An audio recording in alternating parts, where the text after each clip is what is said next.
When you open your eyes in the morning, you reveal who you truly are. Most men wake up already defeated. Before their feet touch the ground, their minds are scattered. They reach for noise. They reach for distraction. They reach for the world. And in that single act, they surrender control. The day has not even begun, yet they have already allowed it to command them. The rare man does something different. He wakes before the world demands him, not because it is easy, but because it is necessary. He does not leap from his bed in excitement, nor does he linger in comfort. He rises with intention. There is no negotiation with the pillow. There is no argument with the cold air. He stands because he said he would.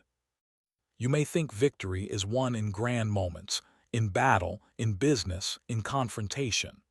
But I tell you, victory is decided in the first breath of the morning. When you wake up, your mind is soft clay.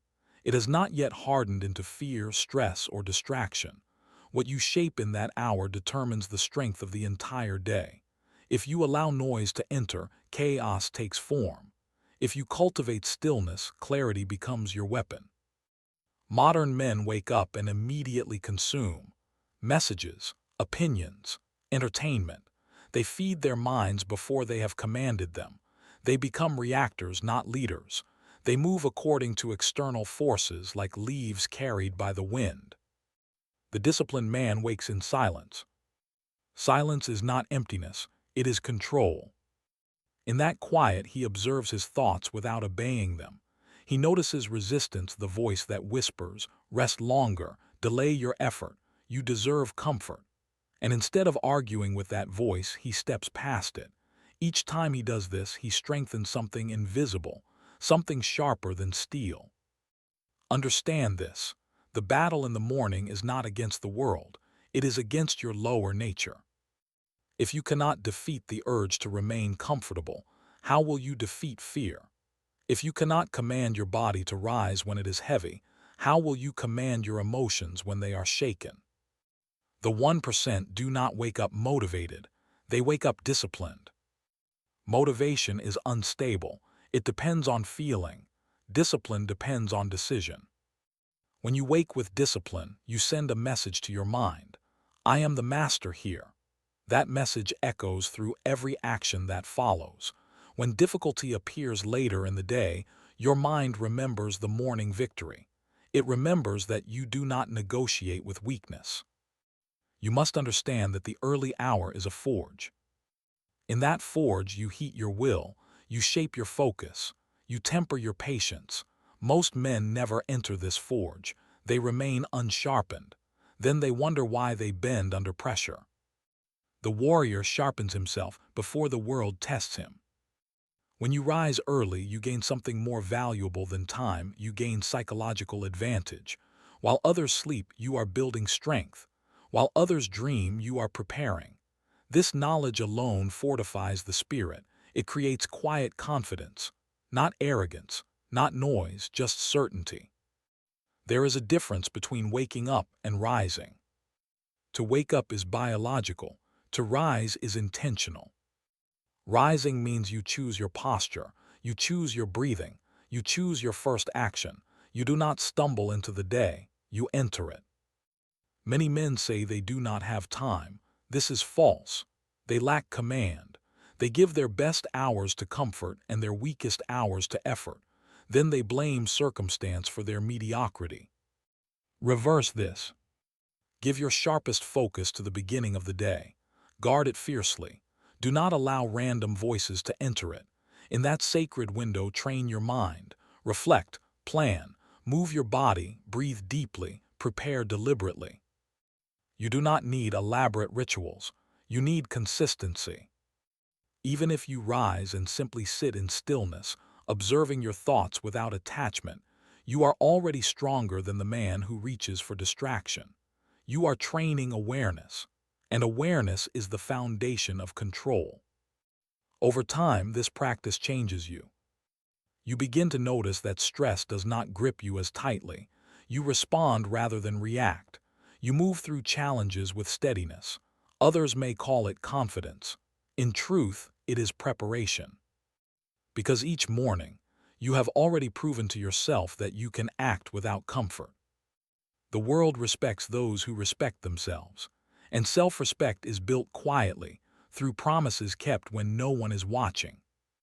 There is great power in knowing that before anyone else demanded anything from you, you demanded something from yourself, and you delivered. This is how the 1% wake up. Not rushed, not reactive, not fragile. They wake with ownership, and ownership changes everything. When you own your morning, you own your focus. When you own your focus, you own your actions. When you own your actions, you shape your destiny. Do not wait for inspiration. Do not wait for the perfect moment. The perfect moment is the one where your eyes open and the world is silent.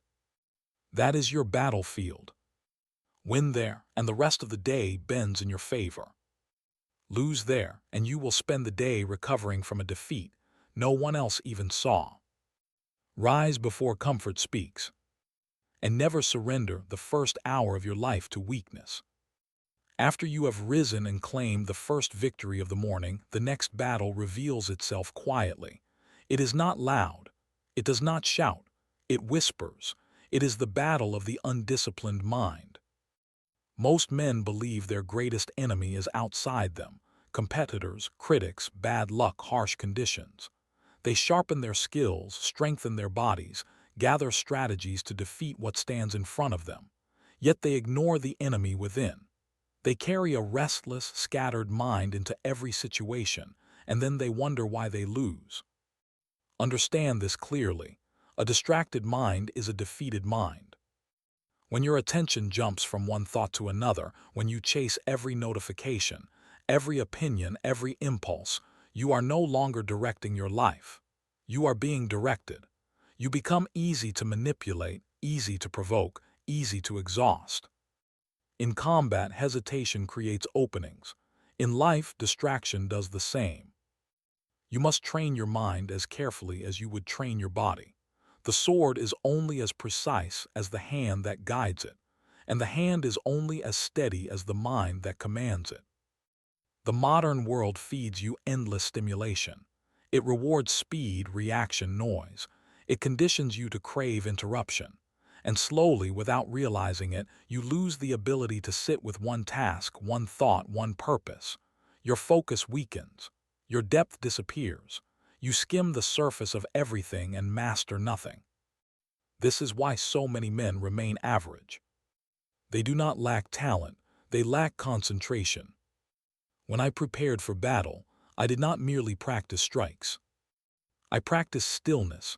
I observed my breathing. I watched my thoughts arise and fall without being ruled by them. In that observation, I discovered something powerful. Thoughts are not commands, they are suggestions. If you obey every suggestion your mind produces, you will live in chaos. You must learn to look at a thought and decide whether it deserves your energy. You must learn to feel an emotion and decide whether it deserves your reaction. This is mental control. When anger appears, do not immediately express it. When fear arises, do not immediately retreat. When excitement flares, do not immediately rush forward. Pause. In that pause lies strength. Most men have no pause. They react instantly. Someone insults them, they flare up. Something scares them, they withdraw. An opportunity shines, they leap without strategy. Their lives become a series of uncontrolled reactions. They call it passion. They call it authenticity. But in truth, it is weakness. Control does not mean suppression. It means direction. Imagine a river. When it overflows its banks, it destroys. But when it is channeled, it generates power. Your mind is the same. Uncontrolled, it wastes energy. Directed, it becomes unstoppable. You build this direction through deliberate practice. Choose a task each day and give it your complete attention. No divided focus. No checking for distraction. No wandering thoughts entertained for long.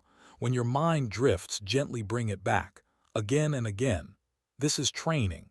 This is sharpening. At first you will struggle. Your mind will resist. It will crave novelty. It will invent reasons to stop. But every time you return to focus, you strengthen your command. Slowly, the mind begins to obey. And when your mind obeys, your life changes. In conversation, you listen fully. In work, you execute precisely. In conflict, you remain calm while others unravel. People will not understand why you seem steady under pressure.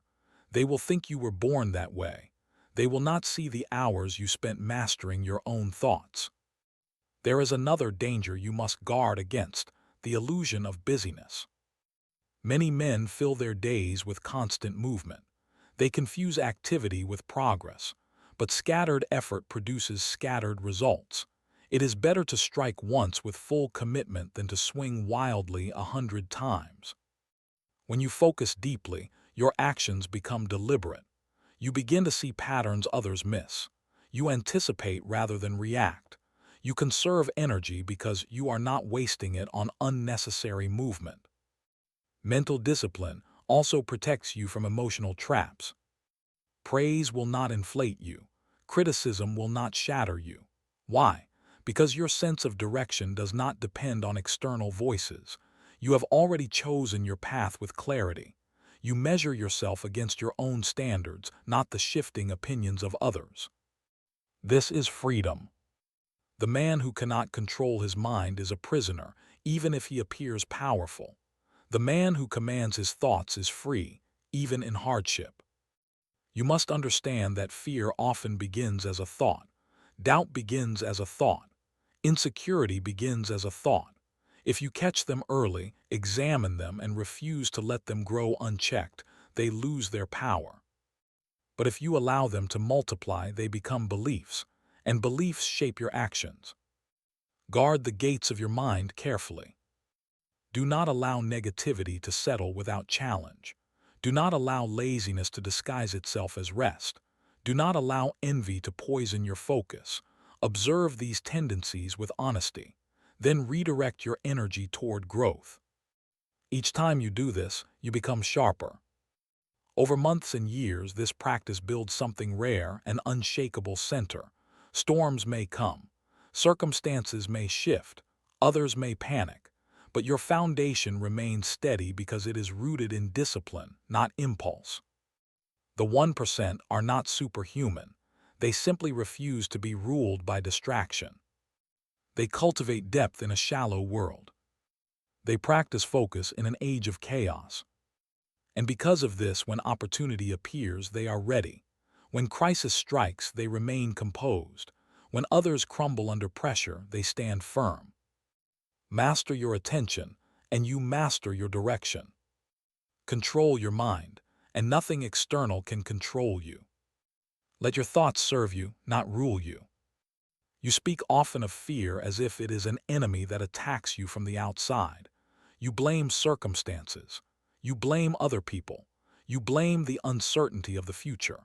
But fear is born in your imagination long before it touches your reality.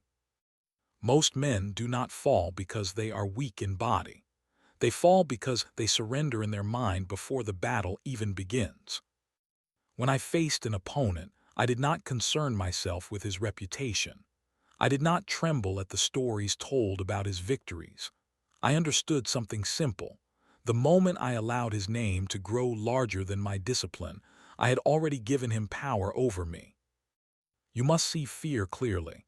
It is a picture you paint in advance. It is a story you tell yourself about what might happen. And because your mind cannot easily distinguish imagination from reality, your body responds as if the danger is already present. Your breath shortens. Your heart races. Your confidence weakens. But what has truly happened? Nothing. This is how most men defeat themselves. They imagine failure before they act. They rehearse embarrassment before they speak. They visualize loss before they compete. And then they wonder why their strength disappears at the crucial moment. You must train yourself to step into uncertainty without demanding comfort. The world is unstable. Outcomes are never guaranteed. There will always be risks. If you wait for perfect conditions before you move, you will wait forever. And while you hesitate, others advance. Courage is not the absence of fear. It is clarity in the presence of it. When fear arises, do not fight it with panic. Do not try to crush it with force. Observe it. Ask yourself, what is the worst that can truly happen? Strip the fear of exaggeration. Remove the dramatic images your mind has created. What remains is often far smaller than you believed. And even if the worst occurs, will you still stand? Will you still breathe? Will you still have the ability to act again? In most cases, the answer is yes. So why surrender before the event has even unfolded? Weak men seek constant reassurance. They want promises of success. They want guarantees of safety. They want approval before action. But guarantees do not exist in battle or in life. The warrior moves because movement is necessary, not because the path is certain. Understand this deeply. Fear loses its grip when you move toward it. If you avoid what scares you, it grows. It becomes larger in your imagination. It casts a longer shadow. But when you confront it directly, it begins to shrink. Each step forward weakens it. You fear speaking your truth, speak. You fear failure, attempt. You fear rejection, approach. With every confrontation, your tolerance expands. Your nervous system adapts. What once felt overwhelming becomes manageable. What once felt impossible becomes routine. This is how you destroy fear, through repeated exposure and disciplined action. There is another layer to this. Much fear is tied to attachment. You fear losing status. You fear losing comfort. You fear losing relationships. You cling tightly to outcomes, and that attachment makes you fragile. If your peace depends on everything going your way, you will live in constant anxiety. Detach from the outcome. Focus only on your effort, your preparation, your conduct. If you have trained well, if you act with integrity and clarity, then the result, whether victory or defeat, will not shake your foundation. When I entered combat, I accepted death before the first strike. Not because I desired it, but because I understood its possibility. By accepting it fully, I removed its power to intimidate me. Once you accept the worst outcome calmly, fear has nothing left to threaten you with. This does not make you reckless, it makes you free. Freedom from fear creates sharpness. Your senses heighten, your movements become fluid, your decisions become precise. You are no longer clouded by what if. You are fully present in what is. Presence is your greatest weapon. Most men live in the future, worrying about consequences, or they live in the past, haunted by mistakes. Very few live here in this exact moment where action actually occurs. Fear pulls you away from the present. Discipline brings you back. Train yourself to anchor in your breath when anxiety rises. Feel the ground beneath your feet.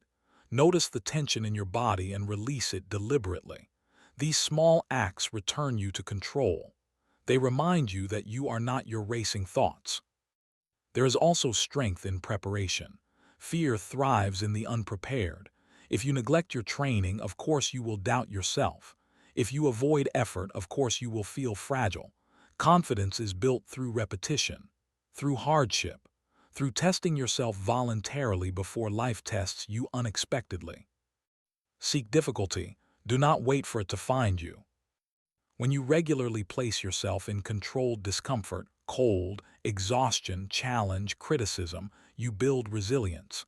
Then when true adversity arrives, it does not shock you. It feels familiar. You have rehearsed struggle.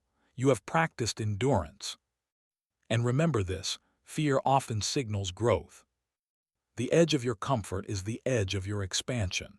If something intimidates you but aligns with your purpose, that is precisely where you must go. Growth feels unstable at first. It stretches you beyond your current identity. But if you retreat every time you feel fear, you remain small. The 1% understand that fear is a doorway, not a wall. They step through it repeatedly, until what once terrified them becomes their domain. When others freeze, they act. When others doubt, they prepare. When others retreat, they advance. Not because they feel no fear, but because they refuse to let it decide their fate.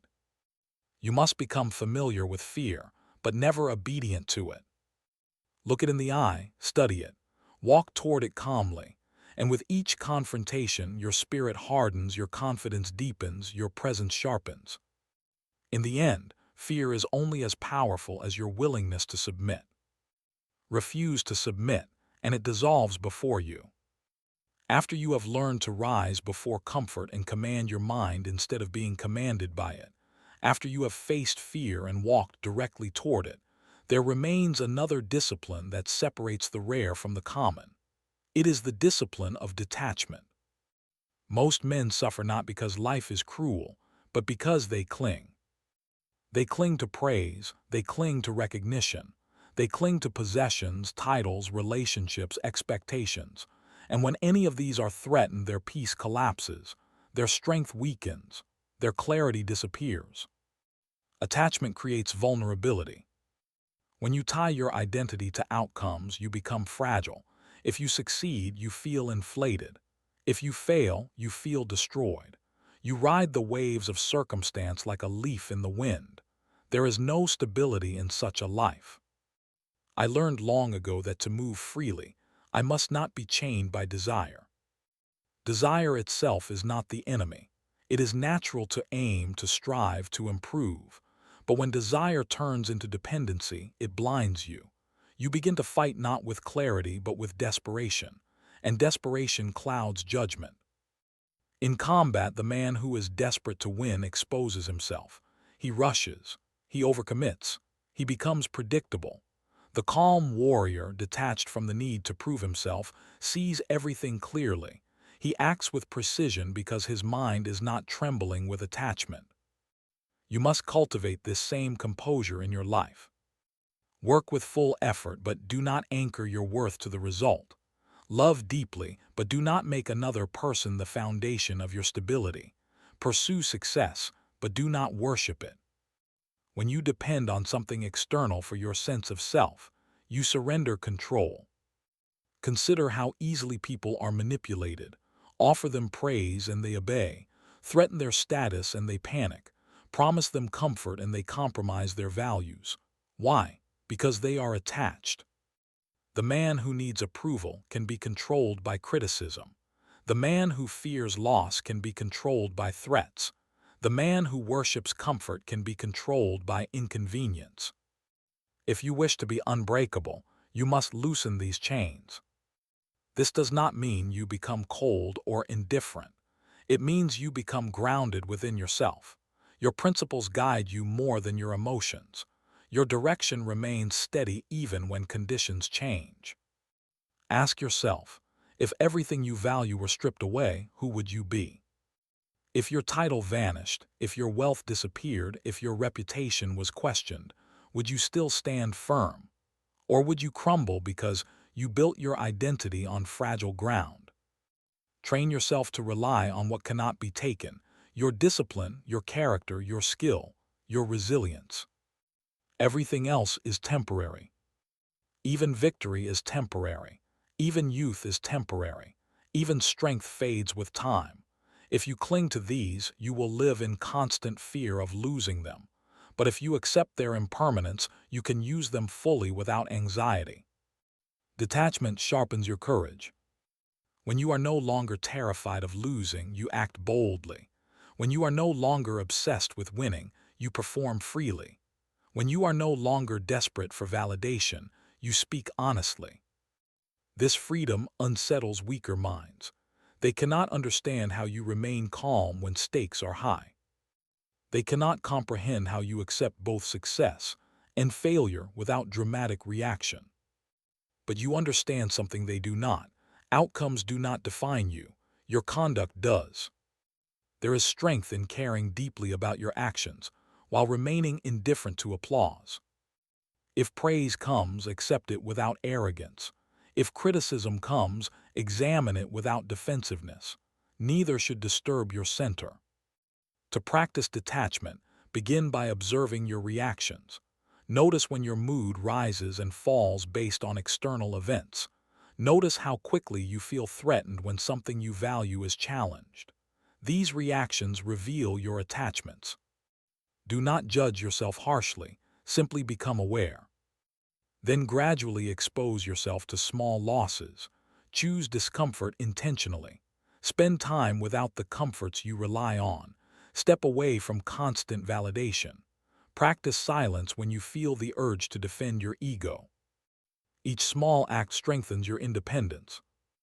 Another form of attachment is the need to be understood.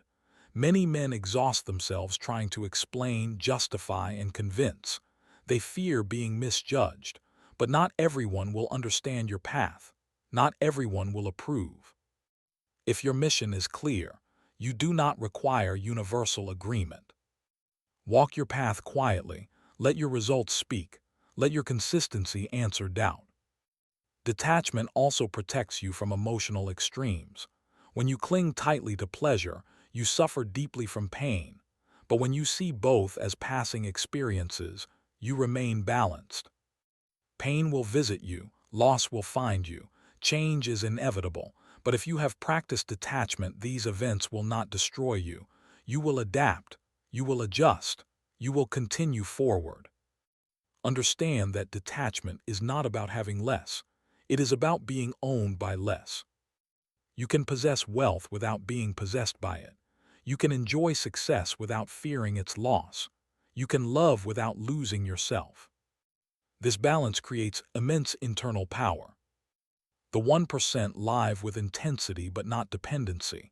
They strive without clinging. They engage without desperation. They fight without fear of losing their identity. This is why they remain steady while others break. If you seek absolute mental control, detach from what can be taken. Anchor yourself in what you build within. Let go of the need for constant reassurance. Release the hunger for endless approval. Stand rooted in discipline, not in desire.